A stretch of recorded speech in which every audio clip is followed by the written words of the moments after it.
श्री शिवाय नमस्तुभ्यम। हर हर महादेव, जय महाकाल। मैं प्रतिभा शर्मा एक बार फिर से स्वागत करती हूँ आप सबका मेरे यूट्यूब चैनल पर।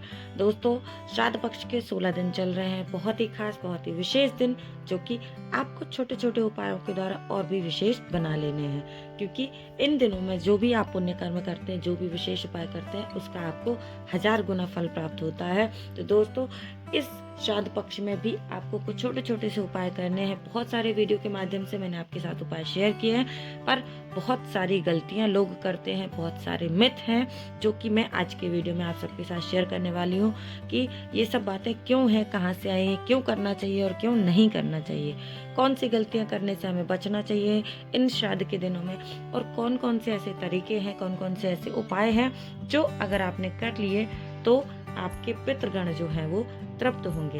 पहली बात मैं आपको बोलना चाहूंगी, क्योंकि शब्दों का हेरफेर होता है, लोगों को समझ नहीं आता है, तो पितृ जो हमारे होते हैं वो कभी भी मुक्त नहीं होते हैं। जी हाँ, पितरों की मुक्ति के लिए कोई उपाय नहीं किया जाता है।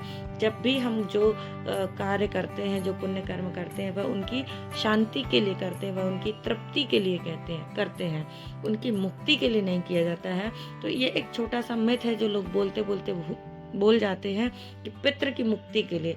तो पितृ कभी भी मुक्त नहीं होते हैं। दोस्तों, जो भी हम उपाय करते हैं, जो भी हम पुण्य कर्म करते हैं, वह उनकी तृप्ति के लिए किया जाता है, उनकी शांति के लिए किया जाता है। तो पहली एक चीज़ तो मैंने आपको बताई है, जब भी कहीं आप किसी भी पुण्य स्थल पर जाएं, जहाँ कहीं भी हम जाते हैं, ऐसा होता है ना कि आप मथुरा वृंदावन गए या किसी भी जगह पे आप गंगा नदी के किनारे पहुँच कर के जब आप स्नान करते हैं, तो एक कार्य आपको हमेशा याद रखना है कि ये करना ही है। जब भी आप किसी भी नदी, किसी भी पुण्य स्थान पर जब आप सरोवर में स्नान करते हैं, तो सर्वप्रथम स्नान करने के बाद आपने जो काम करना चाहिए वह है कि आपको जल में खड़े होकर ही अपनी अंजलि यानी कि दोनों हाथों को जोड़ करके उसमें जल भर करके भगवान सूर्य को जल अर्पित करना चाहिए। साथ ही साथ आपको जो अपने पितृगण हैं, जो आपके पूर्वजगण हैं, उनको जल समर्पित करना चाहिए। दोस्तों, कहा गया है कि जब भी आप किसी पुण्य स्थान पर जाकर अपने पितरों को याद करते हैं, उनके निमित्त कोई भी कार्य करते हैं, भले वह छोटा सा यह कार्य है कि अंजलि में जल भर करके आपने उनको समर्पित किया, तो इससे आपके पितृगण जो हैं वो क्या होते हैं, खुश होते हैं और शांति मिलती है। वो उनको उनका पुण्य फल प्राप्त होता है जो भी आपने किया है। चलिए बात कर लेते हैं यहाँ पर कुछ और चीज़ों की। जैसे कि बताया गया है कि कुछ वृक्ष जो है वो पूजनीय है। ठीक है, तो कौन कौन से ऐसे वृक्ष हैं जो पूजनीय माने गए हैं? इस श्राद्ध पक्ष में इन वृक्षों का बहुत ही महत्व होता है। तो सर्वप्रथम होता है बड़ का पेड़ यानी कि बरगद का पेड़, जो कि बहुत ही खास, बहुत ही विशेष माना गया है। इसमें हमारे पूर्वजों का वास माना जाता है। साथ ही साथ जो दूसरा वृक्ष है वो है हमारा बेल पत्र का वृक्ष।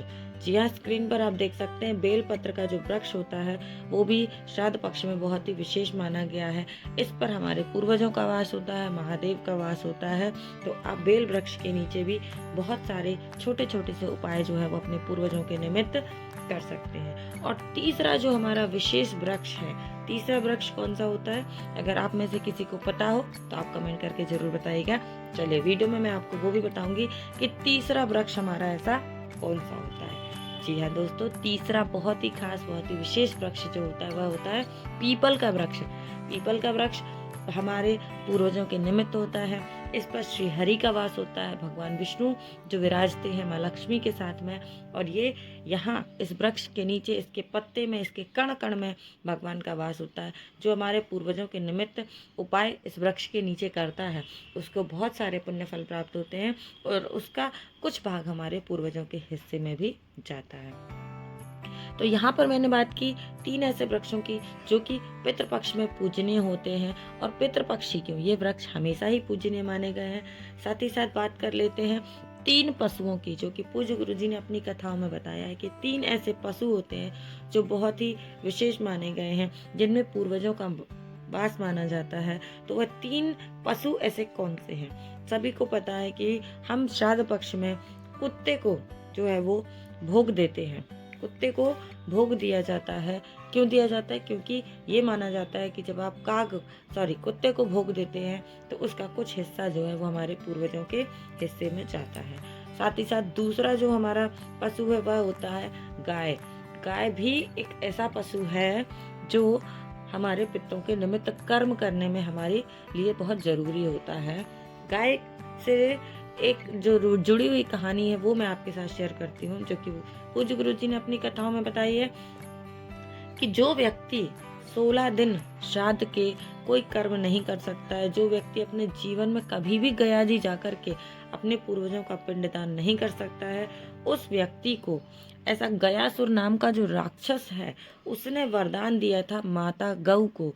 गाय माता को गयासुर ने ये वरदान दिया था कि जो व्यक्ति गया जी आकर के अपने पूर्वजों का पिंडदान नहीं कर सकता है, अगर वह व्यक्ति 16 दिन गाय के मुख में एक रोटी देता है, गाय को भोजन देता है, श्राद्ध पक्ष का भोजन उनको समर्पित करता है गाय के मुख में, तो स्वयं गयासुर नाम का राक्षस जो है वह 16 श्राद्ध के दिनों में गाय के मुख में वास करेगा।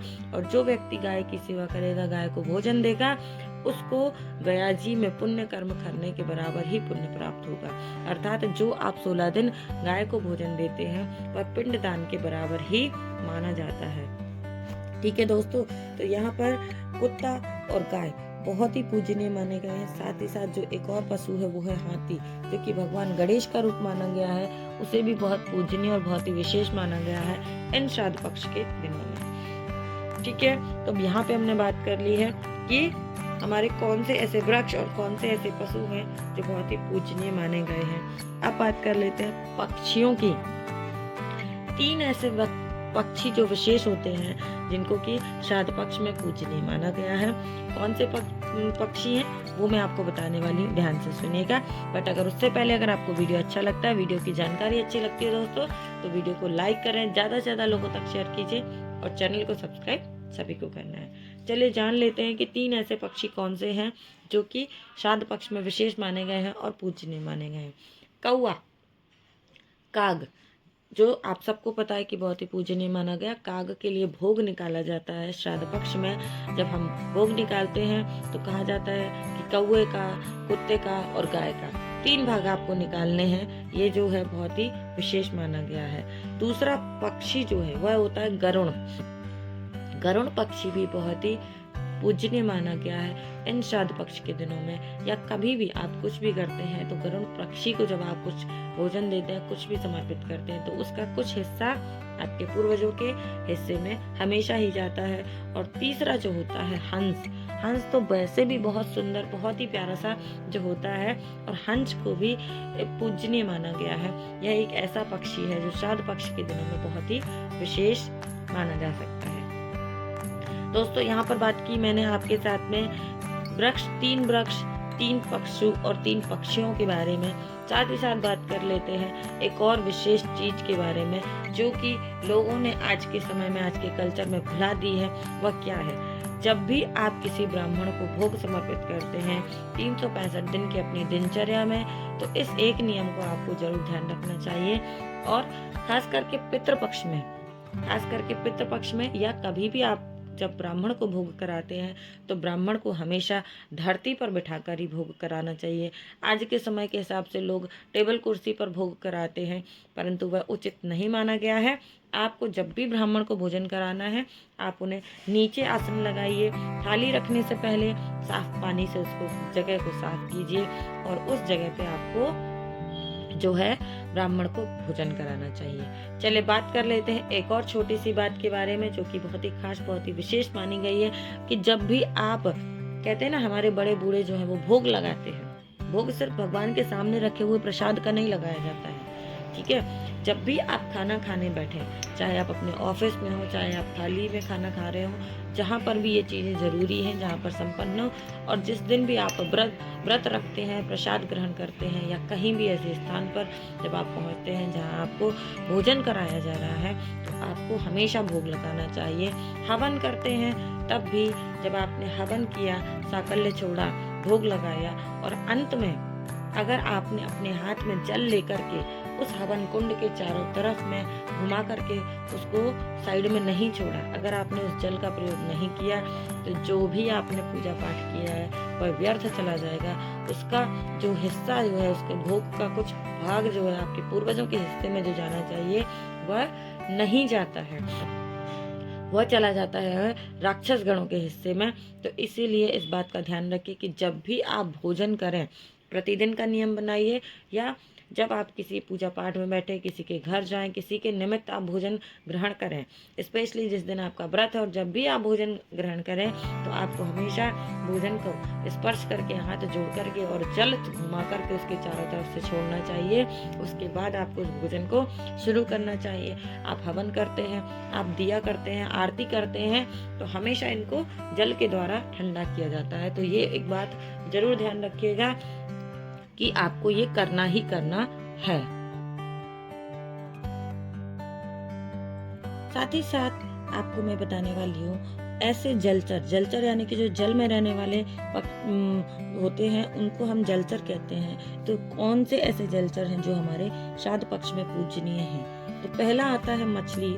तो जब कभी भी आपको ऐसा लगे कि आपके जीवन में पितरों को लेकर के कोई समस्या है, तो आपको मछलियों को दाना डालना चाहिए। और अगर आप इसको प्रतिदिन का नियम बना लेते हैं तो बहुत अच्छी बात है, आपके घर में, आपके जीवन में पितृदोष की समस्या हो ही नहीं सकती है। और दूसरा जो है वो है कछुआ।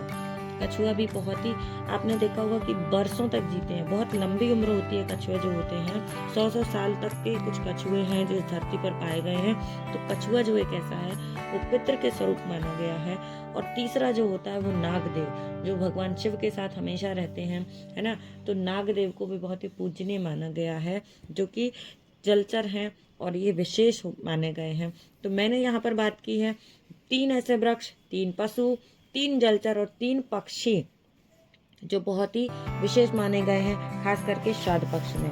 दोस्तों, मैंने ये भी आपके साथ शेयर किया कि क्या कुछ आपको करना चाहिए और क्या कुछ नहीं करना चाहिए। जैसे कि कहा गया है कि जब भी आप ब्राह्मणों को भोग कराएं तो श्राद्ध पक्ष में खीर अवश्य बनाएं। खीर का भोग कराने से आपकी घर की महिलाएं अगर कोई हैं जिनकी 35-45 साल भी उम्र हो गई है और उनको संतान की प्राप्ति अगर नहीं हो रही है, तो अगर आप ब्राह्मणों को श्राद्ध पक्ष के दिनों में खीर का भोग लगाते हैं, तो आप मानिए कि आपके जो ब्राह्मण हैं प्रसन्न होकर, तृप्त होकर के आपको जो आशीर्वाद देंगे कि आपके घर में संतान की प्राप्ति होगी, जरूर से होगी। और जिन घरों में श्राद्ध पक्ष किया जाता है, श्राद्ध पक्ष में पंडितों को भोजन कराया जाता है पूरी विधि विधान के साथ में, उनके घर में संतान ना हो, ऐसा हो ही नहीं सकता है।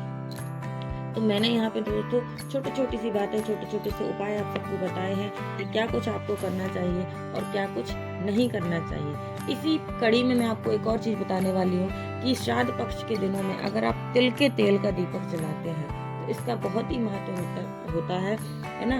तो लंबी बत्ती का हमेशा दीपक जलाएं। इस बात का ध्यान रखिएगा कि क्योंकि हम पितरों के निमित्त इस दीपक को जला रहे हैं, और जो दीपक की दिशा जो है वह दक्षिण की तरफ उसकी ज्योत होनी चाहिए, क्योंकि दक्षिण दिशा में ही हमारे पितरों का वास माना गया है।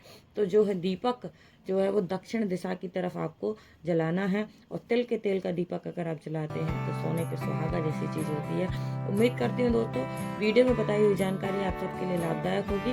अगर वीडियो की जानकारी अच्छी लगे तो लाइक करें, चैनल को सब्सक्राइब सभी को करना है और बेल आइकन को प्रेस करना बिल्कुल भी ना भूलें, ताकि आने वाले वीडियो के नोटिफिकेशन आप सबको समय से मिलते रहें। मिलेंगे दोस्तों अगले वीडियो में फिर नई जानकारी के साथ, और ऐसी ही जानकारी देखने सुनने के लिए मेरे साथ बने रहें। तब तक के लिए श्री शिवाय नमस्तुभ्यम, हर हर महादेव, जय महाकाल।